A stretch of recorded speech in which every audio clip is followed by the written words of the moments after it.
kitalo nnyo nnyini ddala. Amaziga miranga bye bibuutikidde mu ggwanga Uganda oluvannyuma okubeera nga ate tufiiriddwako omuddusi ow'emisinde Nakinku ono n'omukyala amanyikiddwa nga Rebecca Cheptegei, era nga buli wabaddengayo empaka ez'enjawulo mu nsi zonna ono gwe tubaddenga tusindikayo n'abaddusi abalala, naye ng'ono buli wabaddenga adduka abaddenga of course y'omu ku abo abawangula, era nga awangulidde Uganda emidaali mingi nnyo.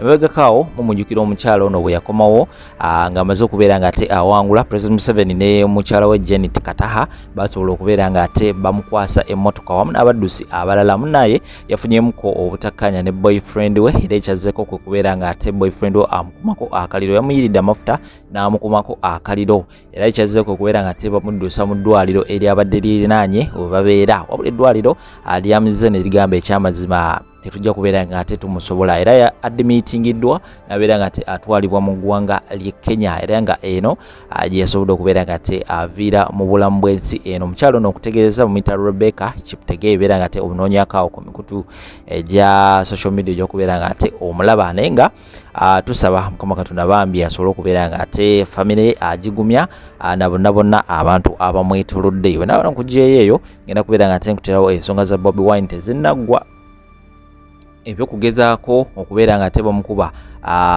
obukebe bwa tiyagaasi byaleetedde ddala nno obuzibu, era nga buli woyita wonna emikutu gy'ensi yonna egy'amaanyi giri mu kwogera ku nsonga eno, era nga bagamba nti omwami ono munnaye ye mmanduso y'eggwanga Uganda agenda kubeera nga ate nkuterawo obutambi obwo musobole okubeera nga ate mulaba biki ebigenda mu maaso side of course n'obutambi obulala bungi nnyo. Likinga video, sharingirako abalala, abeera nga ate naawe odduka wansi awo mu comment section obeere nga ate munaye osobola endowoozayo bw'obanga ogirina, subscribinga obeere nga ate ofuna amawulire mu budde bwennyini ne ka notification bell kakone konkomo n'amawulire amalala mangi nnyo temuvaawo. Bobi Wine afudde, ane nensanyuka nnyo nga manyi omuyayi bambi afudde, amanyi tumuwonye. Ate ngenza okutereeza ekirooto okukivaamu okusajja gukyali gulamu okubisi guno bannaye gunaafa. Ate naye akubye tiyagasi wakubye wabi okubanga ku mutwe. Abo aboogera ebyo omu presidential advisor ali ku TV yagamba nti bali badde bakuba ku mutwe. Presidential advisor si muntu wa bulijjo nti bisaati oba foot soldier, wabula presidential advisor kitegeeza is holding a position in government, is paid by taxpayers money, ngali ku TV eri regulated by UCC. Yayimiridde n'agamba bali kubye ku mutwe. Program bagireseeyo tannaba na summoned olunaavaawo nti abaana ba Nuupu boogera nnyo. Oyo munno omulala National NRM mobilizer kisa kya Mukama ayavaayo n'akunamira ensi n'agiraga enkugunyu ezaali eza black. Si muntu wa bulijjo, luli yalina mu parliament ng'akulembedde banne, yagamba nti ayagala Bobi Wine afe bamuwone. Teri poliisi yamusamuninze, teri yakondeminze statement eno. Naye ate abaana abatera okwogera sometimes be baba kutaaka simu nganze nawa opinion ze musajja wattu nga tamanyi nti banaabiwuliriza. But these are people that are serving in the government, not in low positions but in high positions, paid by taxpayers' money. They are the one inciting for the killing of a prominent person like His Excellency Bobi Wine. Then from there we are asking ourselves, who is killing Ugandans? These are the people that are killing Ugandans. We are telling you, internet keeps records. Internet keeps records. Some people they regret. Hatu mvuge mtugambe. Ngawana ba Nuupu na bajuma munonga. Abana ba Nuupu na babi. Abana ba Nuupu tebali mu government. These are people bali mu government. Bali ya national TVs. Omwe ni president's advisor. omanye twena tugambe munonga n'olulimi lwanyu mu Rukyenge muhule bye tukugamba mumanye nka ekizibu hekiri.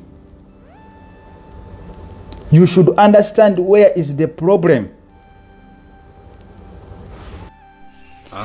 Bannayuganda njagala mumanye ekintu kimu ate obubaka buno njagala buntuukire ku Museveni ti mukulu Museveni bwe weerabidde olunaku lwe wakwatirwa ekireka ne muwala wo ne mutabani wo ne mukyala wo okumala essaawa 6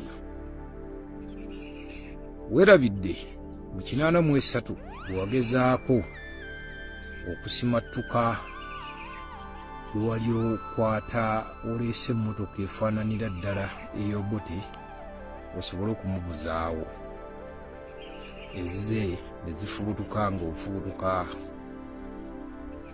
ku Parliament Avenue n'osimbula ezizo n'ogenda olwo nalwo n'olusimattuka. Weerabidde bwe weewanika ku kasolya mu baluttamaguzi luttamaguzi n'afa ku lulwo era nalwo n'olusimattuka. Olwaleero otandise okuteeka mu bana abaana bato ebiriwo ebisinga tebaabimanya bo bali myaka mito b'okozesa kati era ettemu lyerimu bwe tewakolanga mu biseera biri kuva mu 68 oze otugumbula bannayuganda. Naye mukama wange kankubuulira ekintu kimu nti olwakabaka mu 2007 lwali biwero naye ng'oyagala okumanya obukaawu bwa bannayuganda lwakuba gw'ogamba nti towabulwa kuba ly'erinnya lyo nti towabulwa. Omwana oyo gw'olabanga Bobi Wine essaawa eno waafiira ye trigger era ye bbomu egenda okubaluka buli kookoze konna kasaanewo.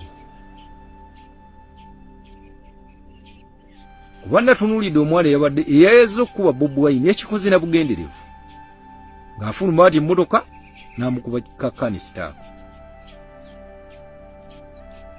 na bugenderevu era DPC n'amuwa baakaako nti omuntu kati takyalina. Ojjukira ebiseera bya 80 mukulu Museveni manyi obijjukira bulungi byalimu panda gaali Red Broker zaalinga Red Broker buli wamu nga wano toyita wali toyita wano toyita wali toyita. Oleesa opulantiza abaana abanalwanda nga bwe wapulantinga abanalwanda 7 ng'olina emyaka 20 ng'ova e Tanzania n'opulantinga abanyarwanda 7 n'obayingiza mu magye agaaliwo ekiseera ekyo. Essaawa eno abaana abo abakuba abantu bannalwanda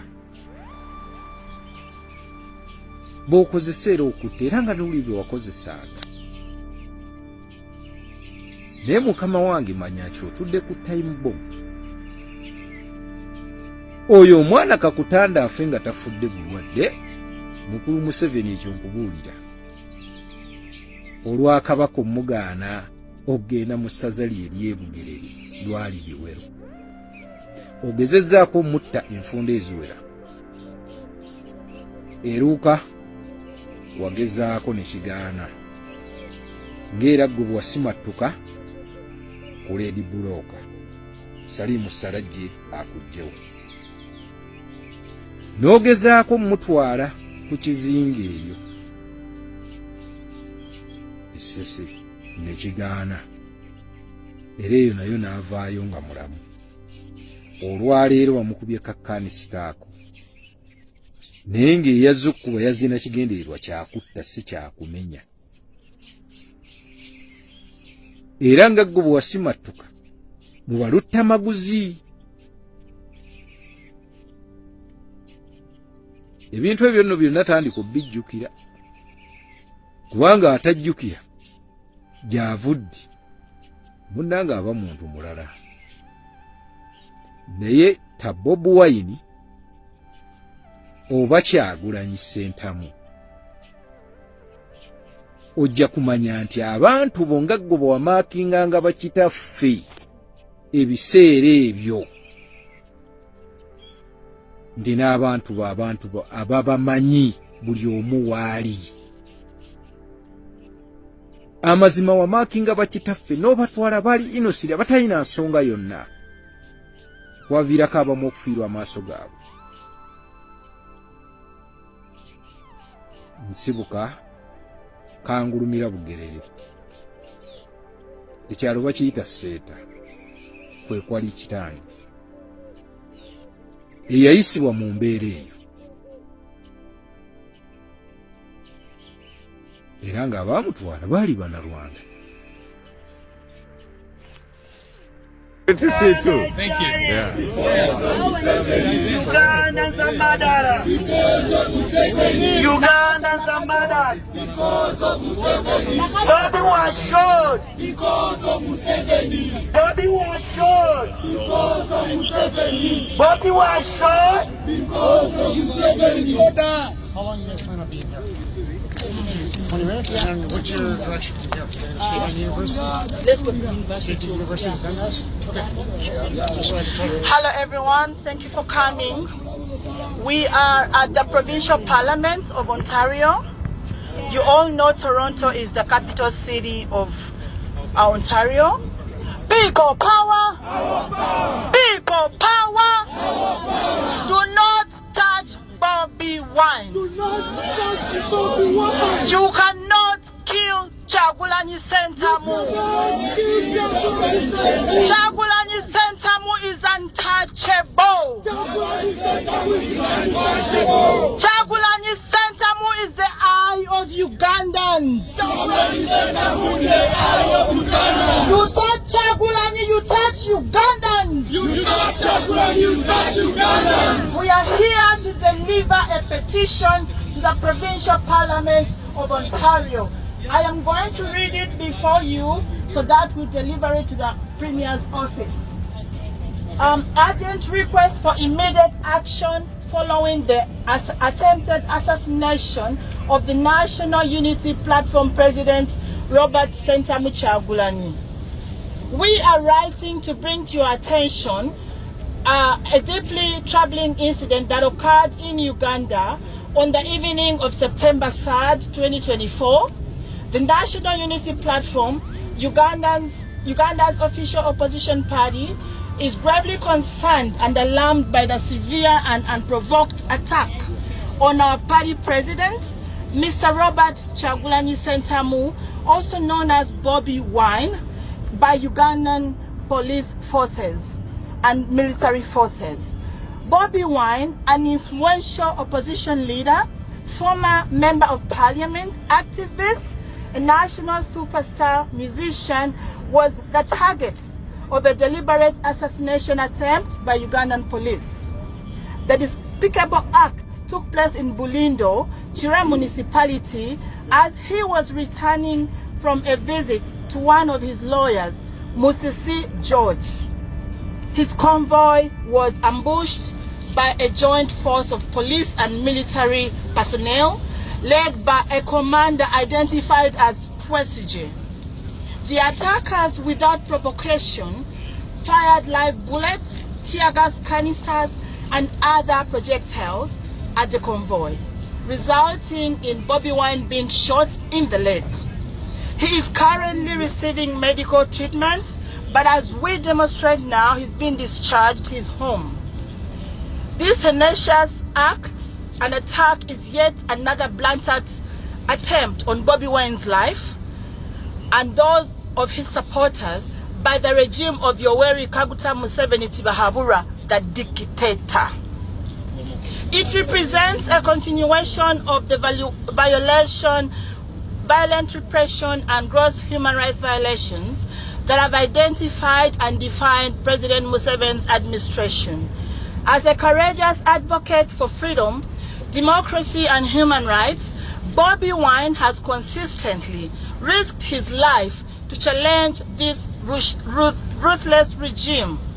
In light of these alarming events, we urgently call upon the Ontario provincial government, the international community, the Canadian government, and all democratic institutions to take immediate and decisive action.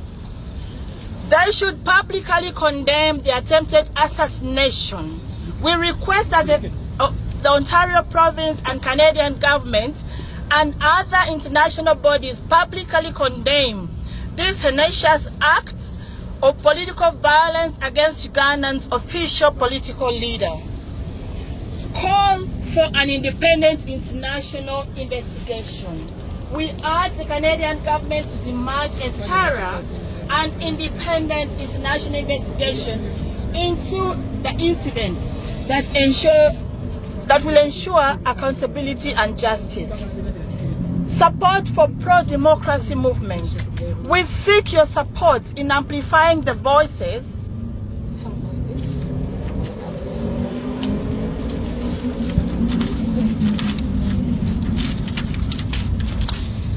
the National Unity Platform and other pro-democracy movements in Uganda by providing necessary resources and mobilizing international bodies to apply pressure on the Ugandan dictatorship and regime.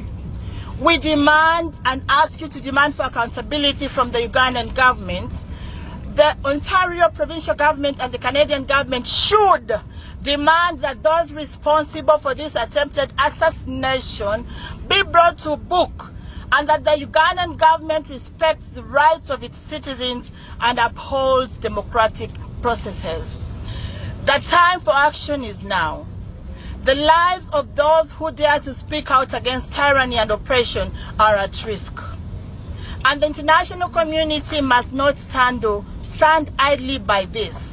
Your support and immediate response are crucial in sending strong message that such flagrant violations of human rights will not be tolerated by the international community.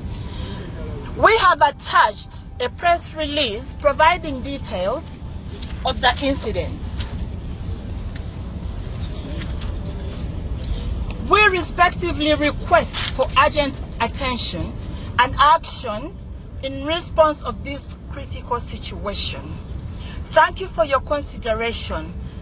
I have signed as Doreen Ochoro Kajumba on behalf of the National Unity Platform Canada chapter and Ugandans that live in the diaspora and those that have been chased out of their country or forced to leave their country because of their political beliefs. Stand with us now or never. People power! Power, power! People power! Power, power! People power! Power, power! NUP! Everywhere! Everywhere! NUP! For God and my country, we are dropping the petition to the provincial office. Wait for us here, we will be back shortly.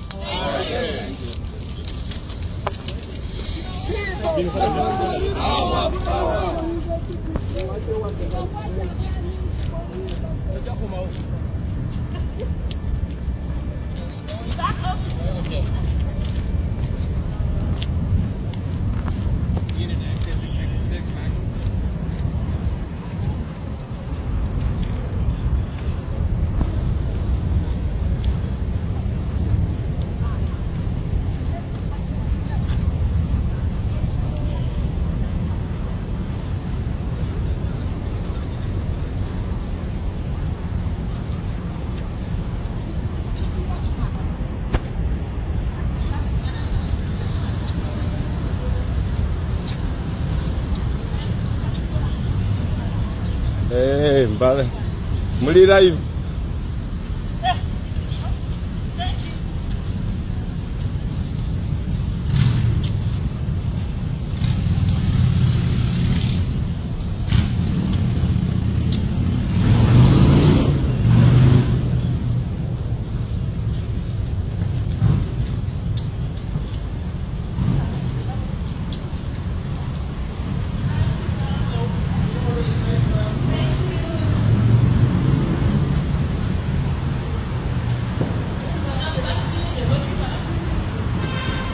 batulinze abakyala bano bemulaba ababiri ba Iron Ladies batwala ekiwandiiko namutaayika eri gavumenti ya Canada.